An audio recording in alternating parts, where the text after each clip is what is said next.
بسم اللہ الرحمن الرحیم۔ السلام علیکم ورحمت اللہ وبرکاتہ۔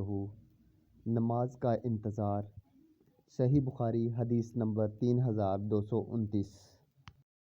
رسول اللہ صلی اللہ علیہ وآلہ وسلم نے ارشاد فرمایا، کوئی شخص نماز کی وجہ سے جب تک کہیں ٹھہرا رہے گا اس کا یہ سارا وقت نماز میں شمار ہوگا، اور ملائکہ اس کے لیے یہ دعا کرتے رہیں گے کہ اے اللہ اس کی مغفرت فرما اور اس پر اپنی رحمت نازل کر، اس وقت تک جب تک وہ اپنی نماز سے فارغ ہو کر اپنی جگہ سے اٹھ نہ جائے یا بات نہ کرے۔